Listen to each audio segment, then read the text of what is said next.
حضرت علی رضی اللہ تعالیٰ عنہ نے فرمایا، کبھی کسی کو دکھ مت دو، کیونکہ معافی مانگ لینے پر بھی دل میں درد باقی رہتا ہے، جس طرح دیوار میں سے کیل نکالنے پر بھی سوراخ باقی رہتا ہے۔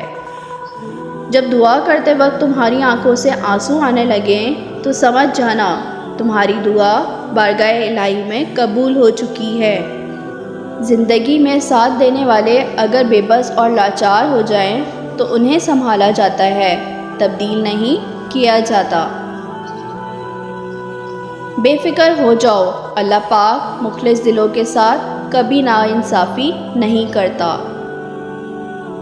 جب کبھی تمہارا دل بے وجہ بے چین رہنے لگے تو سمجھ جانا تمہارا رب تمہیں عرش پر یاد کر رہا ہے۔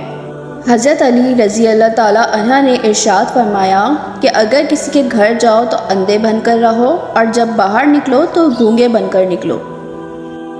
کچھ باتیں ایسی بھی ہوتی ہیں جن کا جواب خاموشی ہوتا ہے۔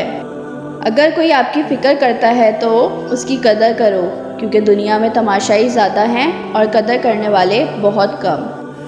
جب کسی کی سچی محبت معلوم کرنی ہو تو اس کے غصے میں اپنے لیے الفاظ اور جذبات دیکھو۔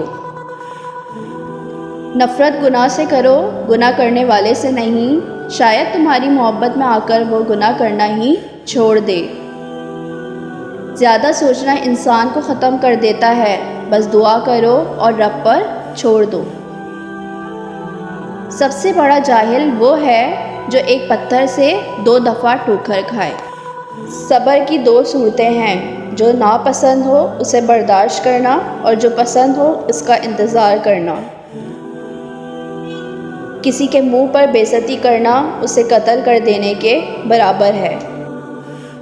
انسان واحد ایسی مخلوق ہے جس کا زہر الفاظ میں ہوتا ہے۔ جب تمہارا دل کسی کے گلے لگ کے رونے کو چاہے تو قرآن پاک کو گلے لگا لینا۔ لوگوں سے ڈرنا چھوڑ دو، کیونکہ رزق اور عزت کسی کے ہاتھ میں نہیں، اللہ جسے چاہے بے حساب دیتا ہے۔